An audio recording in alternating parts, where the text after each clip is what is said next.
So let me pose your questions then to Mr. Kaigama, who is with us in the studio. Yeah. They have said that you did not go through, the TUC did not go through any of these registration processes. You were created by fiat, presidential fiat, as the case might be, and that they are trying to go through these processes, so you do not have any right to be giving them advice in this instance. That is why I laugh. I say it's very, very difficult to discuss with somebody who does not have institutional memory. TUC came, in fact, metamorphosed into TUC in 2004. We've been SESCAN since 1978. In fact, if there's any center that had a rigorous process of recognition, it is TUC, because we've been senior staff union since 1978. When he said Obasanjo created NLC, he created NLC with the NLC affiliates, but all the senior staff unions were without a center. So we stayed without a center, and we didn't blackmail the federal government. We took our time from one name to another up to 2005. Did you ever go to court to be recognized? Did you ever go to court? Did you at any point sense that the federal government was, couldn't have gone to court trying to deny you registration? We know that we have to follow the processes. If you don't fulfill the process, you can't go to court, because even when you go to court, that is why they are avoiding going to court, because they will lose. So you just have to push on, following the processes of the law. Are you the saying various that, laws. Mr. Kaigama, let me get you clearly. Yeah. Are you saying that from 1978, when your union began to exist, yeah, you did not get recognition until 2005? Yes. So what were you doing in that period?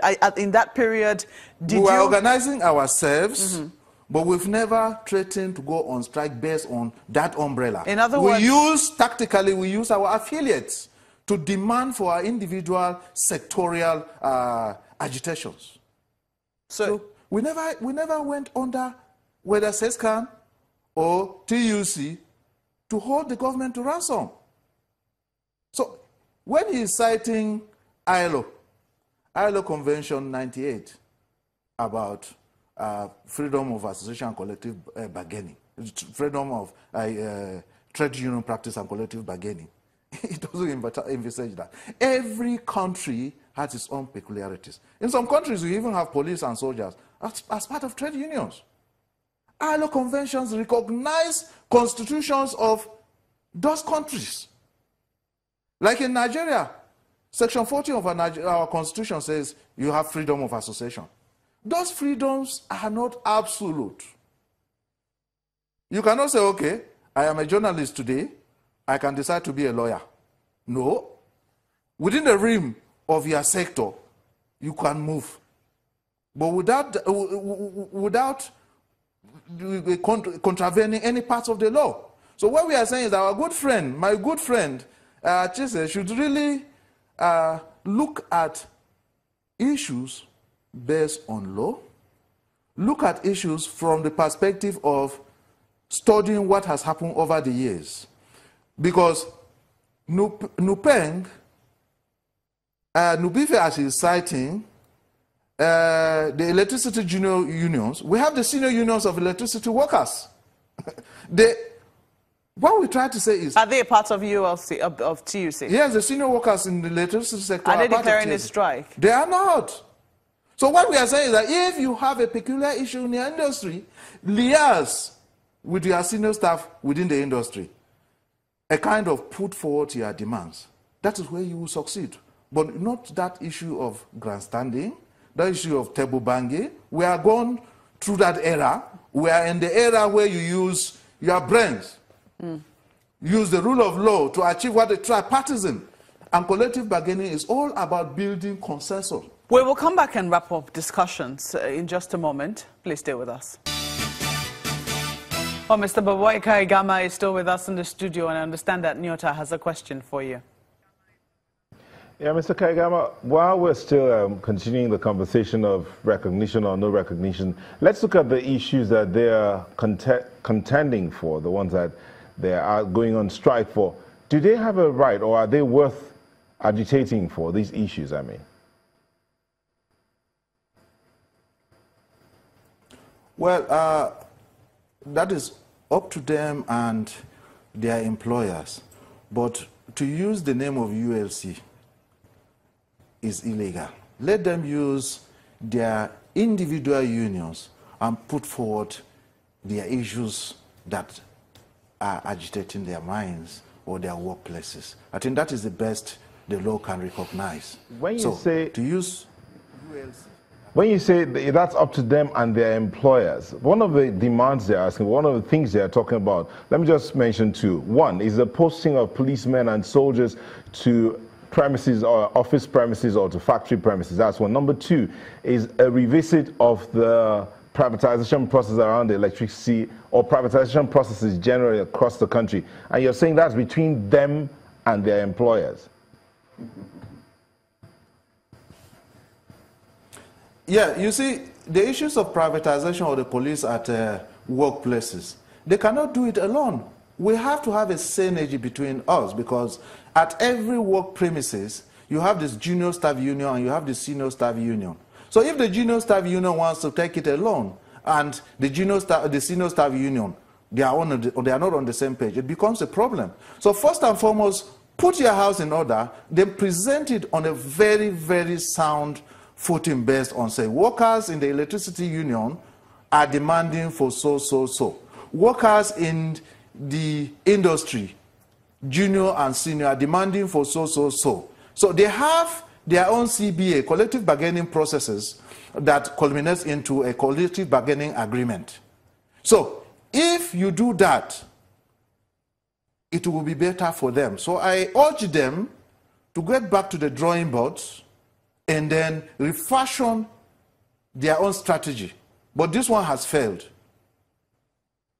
Just wondering then, how do you think, I mean, because some people might say that government is possibly very happy that this is going on, that labor unions are fighting amongst themselves. That's what it looks like to the average onlooker. How do you tell the Nigerian people that indeed labor is united and that will not be, there's no infighting from what they can see? We're united. The fact that we have one or two disagreements amongst ourselves does not mean that we are not united. The fact remains that the modus operandi for one trade union or a group of trade unions might differ with the modus operandi of the other one. And that is why before now we have this joint union in every workplace. This joint union comes together in the workplace, because you don't have one particular union, just only one union in a workplace. You have 2, 3, 4, 5 trade unions in a workplace. They all have to come together. You cannot be more holy than the Pope, because we all have to come together and say, okay, this is our common problem. How do we tackle it? So within ourselves, when we come out on the same page, we present our problem. But in these regards, the strategy, the roadmap, cannot take us to the promised land. What we're telling our colleagues is that, come back, let's discuss what are the problems that are inhibiting our unity.